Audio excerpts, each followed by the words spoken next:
एक टाइम अल्हम्दुलिल्लाह मेरी जिंदगी में ऐसा आया कि अगर 8 चैनल्स पे ड्रामे चल रहे हैं तो आठों के आठों ड्रामों में मैं कास्ट हूँ। माशाल्लाह। यूँ लेकिन मेरी कॉमेडी वीडियोस में भी कोई ना कोई अच्छा मैसेज होता है। तो क्या है इसके पीछे, कोई लिखने का सिलसिला, ये खुद लिखती हैं, आइडियाज कहाँ से निकालती हैं, इतने मजे मजे के छोटे छोटे शॉर्ट्स और रील्स जो आ रही हैं चाहिए। और माशाल्लाह मेरा ख्याल है आपका जो जॉनरा रहा है कम्प्लीटली वो कॉमेडी रहा है टोटल। हाँ जी, बीच में कभी कभी क्योंकि मेरा जॉनरा और हर जगह कॉमेडी कैटेगरी लिखी हुई है। कोरोना में बहुत सख्त हालात खराब हुए, उन दिनों मैं बीमार भी थी।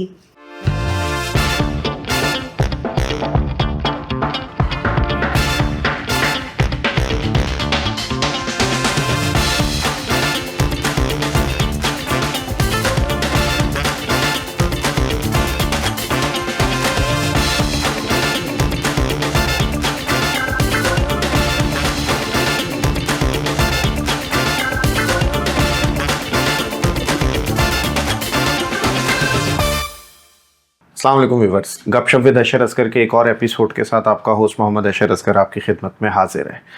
आज एक और गेस्ट के साथ आपकी खिदमत में, और इस गेस्ट से बड़े अरसे से मेरी ख्वाहिश थी मुलाकात की। बड़े तवील अरसे के बाद इनसे आज मुलाकात हुई है। टीवी आर्टिस्ट हैं और जो अब इनका ज़्यादा बड़ा तारुफ बन गया है वो टीवी आर्टिस्ट से भी आगे हैं, इन्फ्लुएंसर हैं, इस वक्त सोशल मीडिया पे बहुत बड़ी टिकटॉकर हैं। और हमने तो खैर जब काम किया था तब सिर्फ एक्टिंग की तरफ ही इनकी तवज्जो थी, लेकिन पिछले 6-7 साल में एज ए इन्फ्लुएंसर इन्होंने माशाल्लाह बहुत ज़्यादा ग्रो किया है। और एक्टिंग से इन्फ्लुएंसर का सफ़र, ये मेरा ख्याल है शायद पहली एग्जांपल है, क्योंकि मोस्टली इन्फ्लुएंसर्स ऐसे हैं जो सोशल मीडिया से स्टार्स बने और फिर टीवी मीडियम या किसी और फिल्म मीडियम की तरफ गए। तो ये शायद पहली आर्टिस्ट हैं जो पहले से ऑलरेडी स्टार थी, थिएटर टीवी सब कुछ किया, और उसके बाद सोशल मीडिया की तरफ इन्होंने तवज्जो की और सोशल मीडिया पे कामयाबी के झंडे गाड़े। तो आज इनसे इनके कामयाबी के सफ़र के बारे में भी पूछते हैं और ज़रा मज़े मज़े की बातें भी करते हैं। तो आज हमारी गेस्ट हैं सना भट्ट साहिबा। अस्सलाम वालेकुम सना। वालेकुम अस्सलाम। कैसी हैं आप? ठीक ठाक हैं? बिल्कुल ठीक है। चलें, ये जो मैंने अभी तारुफ में बात की है, पहले तो बताएं कि आप इस बात से कितना इत्तेफाक करती हैं और क्या इस बारे में कहेंगी कि आर्टिस्ट से एक सोशल मीडिया इन्फ्लुएंसर का सफ़र। हाँ, एक्चुअली अशर मुझे बिल्कुल नहीं पता था कि मैं इस साइड पे कभी ज़िंदगी में आऊँगी या कभी मैं अपना कोई वीडियो बनाऊँगी। मुझे वीडियो बनाना तक कुछ बड़ी दूर की बात है, मुझे मोबाइल से फ्रेम बनाना नहीं आता था। तो चूंकि आपको याद होगा कि कोरोना में बहुत सख्त हालात ख़राब हुए, उन दिनों मैं बीमार भी थी, तो काम एकदम बंद हो गया। उससे पहले मैंने थिएटर पहले ही छोड़ दिया था, मैं टीवी की तरफ मूव हुई, कराची शिफ्ट हो गई। यहाँ आके मैंने बहुत सारा काम किया। एक टाइम अल्हम्दुलिल्लाह मेरी जिंदगी में ऐसा आया कि अगर 8 चैनल्स पे ड्रामे चल रहे हैं तो आठों के आठों ड्रामों में मैं कास्ट। माशाल्लाह, बहुत अच्छा सिस्टम। एकदम कोरोना आया, काम बंद हुआ, डिस्टर्ब हुई, मैं लाहौर चली गई। और उसी डिस्टर्बेंस में ना एक दिन बहुत ज्यादा परेशान हम लोग बैठे हुए थे, और मेरे साथ जो स्टार्टिंग में लोग जुड़े वो मेरे इर्द गिर्द ही रहते थे, पास घर के पास। तो हम लोग बैठे हुए थे, तो हमने शुगर में एक वीडियो, बल्कि वो लिप सिंक पे किया, किसी के वीडियो में वॉइस पे लिप सिंक, जैसे शुरू में स्टार्ट हुआ था टिकटॉक। बिल्कुल, वो पहला वीडियो मेरा 1 मिलियन पे चला माशाल्लाह। तो वो एक ना टेंशन वाले माहौल में ना खुशी की लहर, एक आर्टिस्ट को जब उसके काम को ऑब्लाइज एप्रिसिएशन तो वो करते करते ना हमारा हौसला बढ़ा। फिर हम लोग डरते, एक दूसरे को मिलते नहीं थे कोरोना की वजह से, डिस्टेंस पे रहते थे। लेकिन हम लोगों ने कहा कि अगर हम लोग बिल्कुल साफ सुथरे हैं, सैनिटाइज करते हैं, सब कुछ तो करते हैं। वो करते करते करते करते बस मुझे पता ही नहीं चला कि कब मुझे इतना प्यार पब्लिक ने किया, इतना, क्योंकि ये सोशल मीडिया एक ऐसा प्लेटफॉर्म था जिसमें मैं और पब्लिक आमने सामने डायरेक्ट हो गए थे।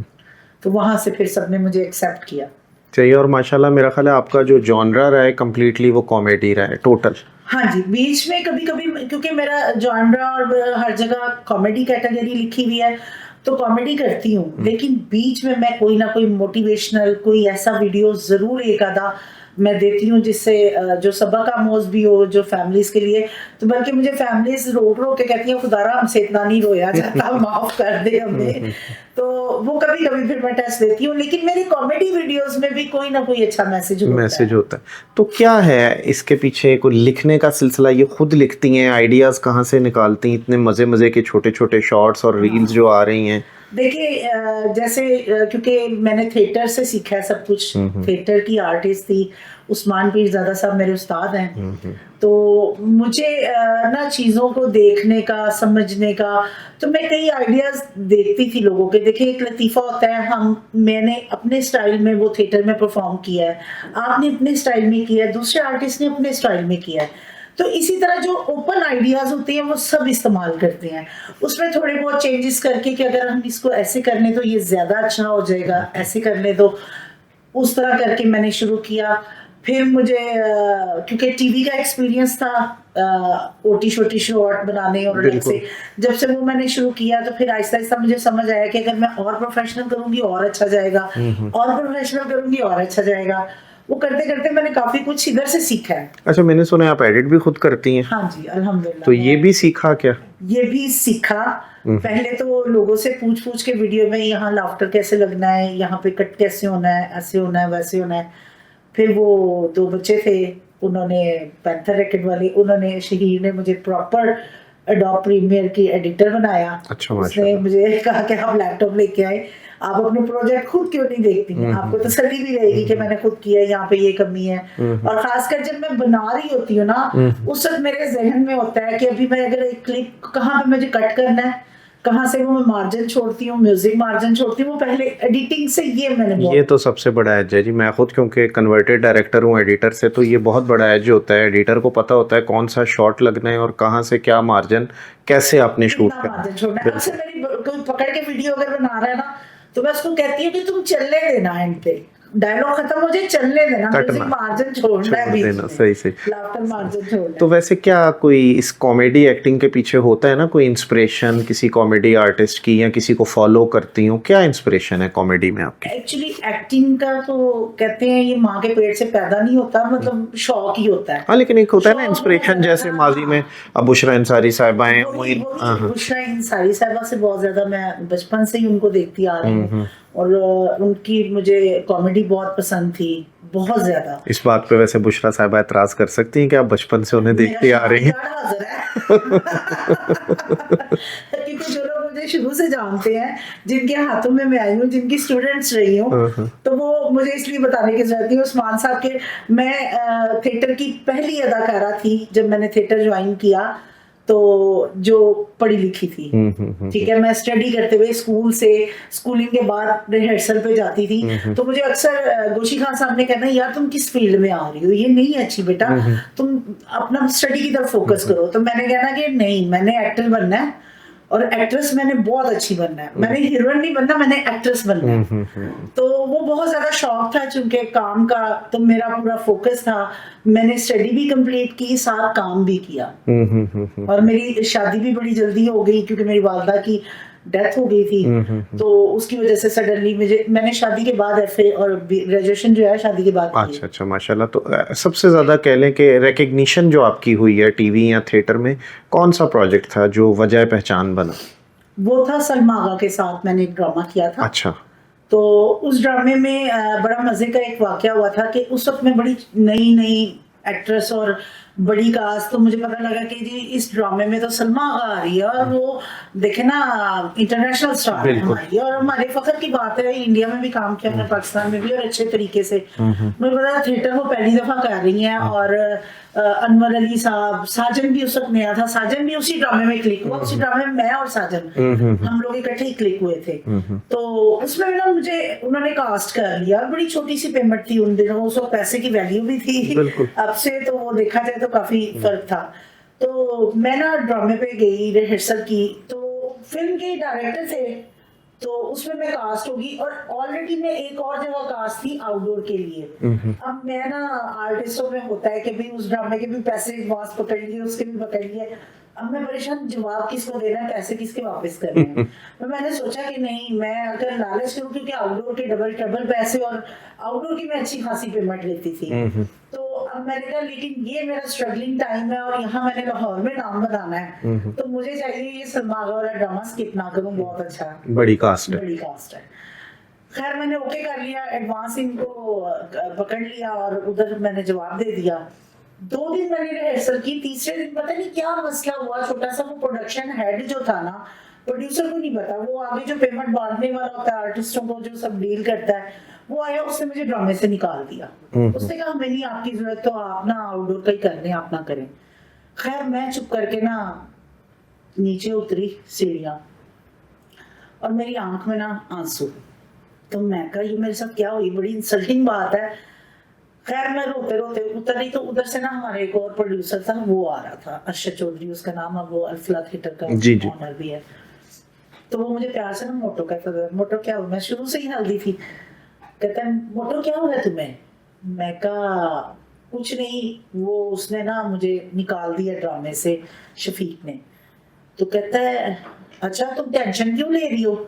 मैंने ना लाहौर थिएटर मेरी डील हो गई है, मैं भी इनसे अलग हो गया हूँ, तो तुम अभी जाके यूसुफ साहब के साथ एग्रीमेंट करो। और मैं आज आपको बताती हूँ, उस वक्त आर्टिस्टों की मतलब बड़े से बड़े स्टार की पेमेंट लाख रुपए होती थी। ऐसे ही मैं 3-3.5 में कास्ट थी। तो मुझे एकदम से कहता है कि तुम उधर जाओ और तुम्हें 6,000 पेमेंट मिलेगी, 2,000 जाके अभी एडवांस ले लो। मैं तो चला गई मालूम, मैं कहा ऐसी तैसी में बड़ी कास्ट मुझे तो अच्छा ड्रामा मिल रहा है और लाहौर में ही घर के पास।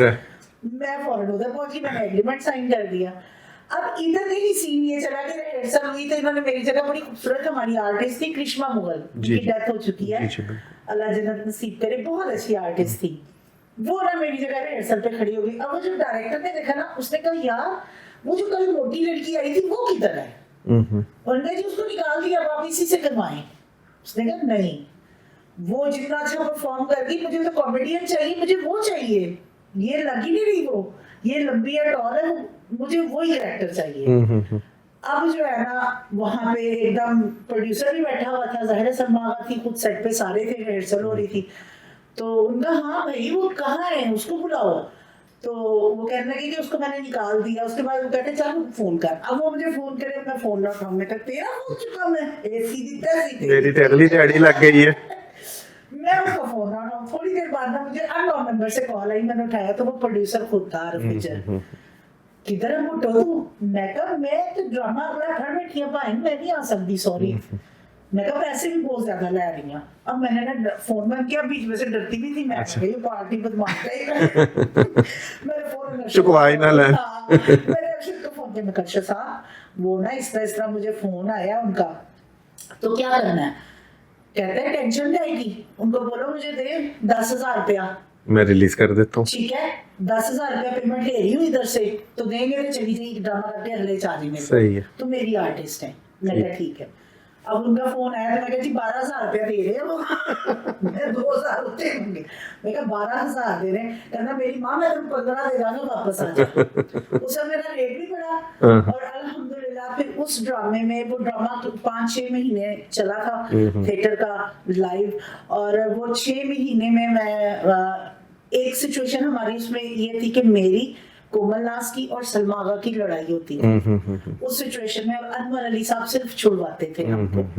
हम लोगों ने वो पोर्शन इतना अच्छा परफॉर्म किया तीनों लेडीज ने कि वो पूरा ड्रामा एक तरफ थी और वो एक सिचुएशन एक तरफ थी, इतनी बड़ी माशाल्लाह। और वहां से फिर अल्लाह ने थिएटर आपने में क्या नाम लिया, अनवर अली साहब माशाल्लाह बड़े ही आला फनकार थे। मैं कल फेसबुक पे एक तस्वीर देख रहा था, औरंगजेब लगारी साहब ने लगाई हुई थी किसी सुचल मारने की, वो अक्सर शरारत में स्टेज पे कोई ऐसा कैरेक्टर होना ना उनके साथ उनसे मार खाने वाला, तो वो सुचल एक अभी लगा देते थे। नहीं बहुत आला फनकार थे। खैर वो अब साइडलाइन हुए हैं। कल मैं वही आपको बता रहा हूँ, फेसबुक पे मैं एक तस्वीर देख रहा था, औरंगजेब लगारी साहब किसी इवेंट में उनके साथ हैं, तो बेचारे बड़े ज़ईफ हैं, व्हील चेयर पे बैठे हुए हैं। हाँ तो मेरा ख्याल है शायद बुजुर्ग, एज भी माशाल्लाह बड़ा डिसेंट काम किया, बड़ा अच्छा काम, और टीवी पे भी बड़ा आर्टिस्टों में सबसे अच्छे सेटल्ड आदमी थे, बिल्कुल ऐसे ही। तो थिएटर आपने जिस दौर में किया, बड़ा एक थिएटर का अरूज का दौर था, जन्म जन्म की मैली चादर, शर्तिया मिठे, ऐसा ऐसा प्ले था कि जो एक तारीखी हिट रखता था हैसियत। तो आज का थिएटर जहाँ पे अब ये गैर मुनासिब वर्ड है छापा, लेकिन छापे भी पड़ रहे हैं और तो अच्छा हो रहा है। पता क्या बात है, थिएटर मैंने भी फेड अप होके छोड़ा। आई लव थिएटर, क्योंकि जिस जगह की आपकी बुनियाद हो, जहाँ से आपने सीखा हो, आप उससे कहीं ना कहीं अटैचमेंट होती है। इन्होंने इतना गंद डाल दिया क्योंकि थिएटर पे स्क्रिप्ट खत्म हो गए, स्क्रिप्ट खत्म हुआ, कैरेक्टर्स खत्म हुए, अब आपके दिमाग में क्या है, मैं आपकी गर्दन उतार के तो निकाल नहीं सकती। ठीक है, आपने कहा जी ये सिचुएशन है, ये काम है, यहाँ पे तुम लोगों ने मैच डालना है, यहाँ पे इस सिचुएशन के बाद गाना है, यहाँ पे इसके बाद अगली एंट्री है, तो कहाँ गया स्क्रिप्ट, कहाँ गई माँ, कहाँ गई बहन, कहाँ गया भाई? अब तो माँ बहन है। अब माँ बहन है। तो इस चीज को, और मैं कहती हूँ ये जो अज़मा बुखारी काम कर रही है, अच्छा कर रही है, मैंने लाहौर जाके उनको भी मिलना है कि कम से कम थिएटर्स में जो हमारे सीनियर अच्छा काम करने वाले एक्टर हैं, सब घर फारिग बैठे हैं, क्योंकि वो बाप का रोल करते थे, वो माँ का रोल करती थी। बीना साहब मैं तो छोड़ गई हूँ, मुझे तो सोशल मीडिया ने संभाल लिया, मुझे तो पब्लिक ने संभाल लिया। हाँ, लेकिन बहुत अच्छा आर्टिस्ट अब नजर ही नहीं आता नजर थिएटर। नहीं आ रहा, और घर बैठा हुआ और परेशान हालात देखिए, औरत क्या करे? बिल्कुल। ना आर्टिस्टों को गवर्नमेंट की तरफ से कोई रिलीज है, ना गवर्नमेंट कोई ऐसी स्कीम बनाती है कि जो सेल्फ काम करने वाले हैं, जो सेल्फ एम्प्लॉय हैं, उनके लिए कोई स्कीम नहीं है। बैंक में लोन लेना है, घर बनाना है, कुछ आपकी जॉब होनी चाहिए, तो जो हम जैसी खवातीन काम कर रही है वो कहाँ जाए? बिल्कुल सही कह रही है। बिल्कुल। इंडिया में एक्ट्रेस जो हीरो हीरोइन से ज्यादा रिस्पेक्ट अनुभव खेर की जाती है, किरण खेर की जाती है। बिल्कुल ठीक है, लीजेंड्स हैं वो लोग, उन लोगों की रिस्पेक्ट की जाती है। यहाँ सपोर्टिंग एक्टर को क्या करते हैं, उनके साथ रवैया क्या होता है? आपकी बात दुरुस्त है, लेकिन यहाँ पे मेरा एक बड़ा इंपॉर्टेंट सवाल है, फिर थिएटर के जवाल का जिम्मेदार कौन है? प्रोड्यूसर्स।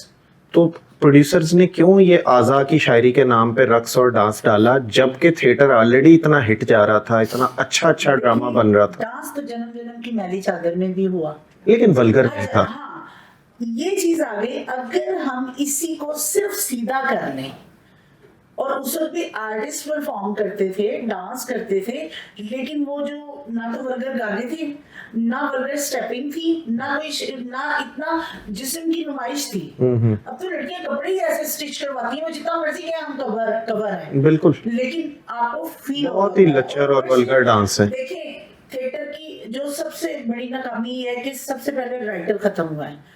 आप कोई भी प्लॉट, हम लोग आइडिया, अगर कोई वीडियो शॉर्ट वीडियो में बनाती हूँ, उसके लिए पहले मुझे आइडिया चाहिए, कंटेंट। प्लॉट होगा तो मैं दीवारें खड़ी करूँ। बिल्कुल ऐसे ही है। ठीक है, कंटेंट ही नहीं है, तो जब आपके पास स्क्रिप्ट नहीं है तो जाहिर है आप वल्गैरिटी का सहारा लोगे, कहीं ना कहीं आपकी। और वल्गैरिटी का जो सबसे बड़ा नुकसान हुआ कि आपकी ऑडियंस में फैमिली चली गई। अब सिर्फ वो एक खास एज ग्रुप और याश किस्म के, या जिन्होंने जवाजें कसनी है, फैमिली नहीं है ऑडियंस में नजर स्टार्ट किया तो फैमिलीज ड्रामा आती थी। बिल्कुल। और क्या थिएटर का रोज था। लेजेंड्स से मैंने काम सीख लिया, काम कर लिया साथ, बब्बू बराल साहब, मस्ताना साहब इतने अच्छे आर्टिस्ट थे। वो थोड़ा सा आर्टिस्ट में करंट देखते थे ना तो उसको बुलाते थे खुद, जो कि अब नहीं करते लोग। बिल्कुल। एक दफा मैं इसी तरह उनके साथ उनकी वाइफ का ही रोल कर रही थी, तो उनकी उस ड्रामे में 3 वाइफ होती हैं, एक उर्दू स्पीकिंग, एक इंडियन होती है और एक पंजाबी। बिल्कुल पंजाबी वाला रोल मैं कर रही थी। तो जहाँ पे मैं आई ना तो उन्होंने कहा तुमने घबराना नहीं, तुमने मुझे जुगत करनी है, तुमने ये मुझे कहना है, उसके ओपोजिट में जवाब, तुम बहुत अच्छी आर्टिस्ट हो।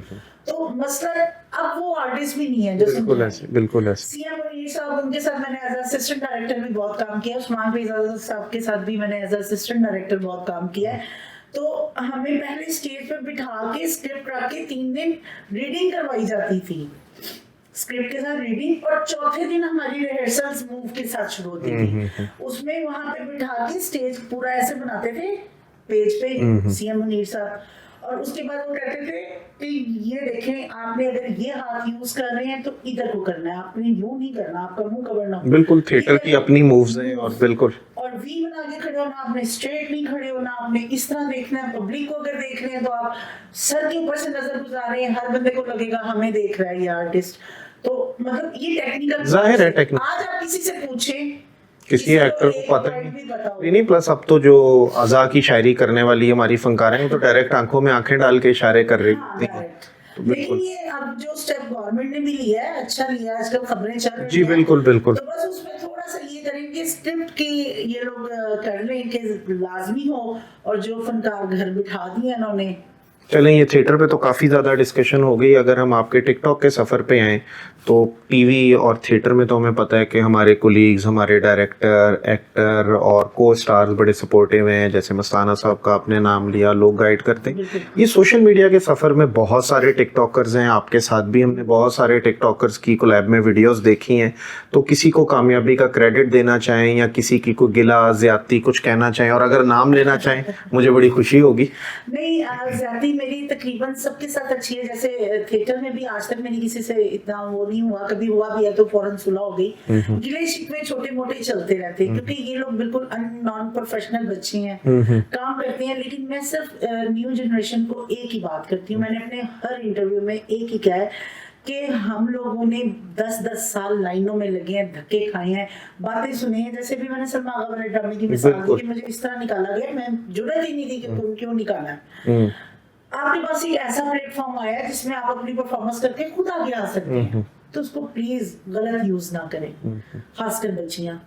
और माँ बाप भी देखें, जितने लड़के लड़कियां ये बना रहे हैं, एक एक्स्ट्रा टाइम बिजी हो गया आपका। बिल्कुल, आपकी कितनी सोसाइटी, गलत सोसाइटी में जाने से बच्चा बच गया, नशों से बच्चा बच गया, घर में आपके सामने काम करे बस। लेकिन अब टिकटॉक की दुनिया, सोशल मीडिया की दुनिया भी थिएटर की तरह उसी सवाल का शिकार हो रही है। वल्गैरिटी, गंदे क्लिप्स, गंदे जोक्स, जिस किस्म के कुछ इन्फ्लुएंसर्स वो आ गए 3, 2, 1 पिल्ले, अगर आपने देखा हो, मतलब क्या चल रहा है इसका, तो ये तो फिर ये भी उसी तरफ जा रहा है। ये भी उसी तरफ जा रहा है। लेकिन इसमें देखे ना, हमारा जो एक होता है प्लेटफॉर्म, इसमें हर चीज होती है, बाकायदा टिकटॉक बैन कर देता है रिपोर्ट्स जब होती हैं, तो ये चीज। लेकिन उसमें अब टूल्स इतने आ गए ना, टिकटॉक नहीं है तो वो फेसबुक पे अपलोड कर रहे हैं, यूट्यूब पे कर रहे हैं। वल्गैरिटी तो बहुत ज्यादा हो गई। और एक ही जो नई हवा चली है हमारी टिकटॉकर्स की, रोज किसी एक टिकटॉकर की वायरल वीडियो, रोज किसी एक टिकटॉकर की वायरल वीडियो। अच्छे बुरे हर जगह पे लोग हैं, theatre, TV, media, job, offices, कहीं भी चले जाएं, हर जगह पे हर किस्म की कैटेगरी है। लेकिन इन कैटेगरी से कैसे आपने बचना है, ये आप पर ही डिपेंड करता है। सही सही सही। तो सोशल मीडिया में जितनी कंट्रोवर्सी आजकल चल रही है, जितनी लड़ाई झगड़े, और ये कुछ अरसे से तो बदमाशी आई हुई है कि मैं ऐसे, मेरे पास इतना नोट, मेरे पास इतना नोट।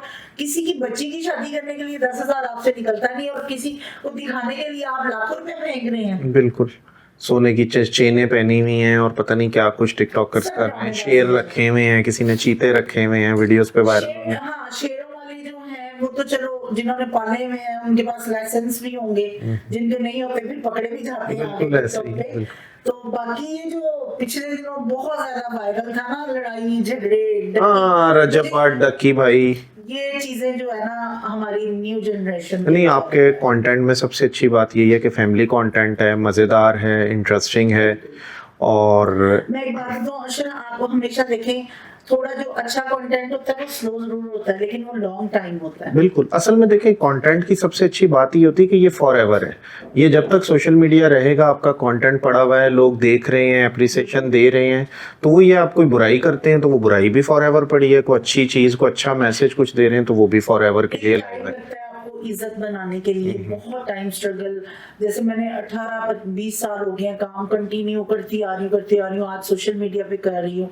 तो आज जो सना आपा वाला मुझे लक़ब मिला है ना, वो यहाँ से मिला, सोशल मीडिया से। माशाल्लाह, पूरी दुनिया सना आपा कहती है, तो ये मेरी रिस्पेक्ट है। आज कोई ऐसी चीज, जरूरी नहीं कोई वल्गर क्लिप, कोई ऐसी बात मेरे मुंह से निकल जाए जो लोगों को हर्ट कर जाए, तो कहाँ गया वो 18 साल की मेहनत। सही बात है, बिल्कुल सही है।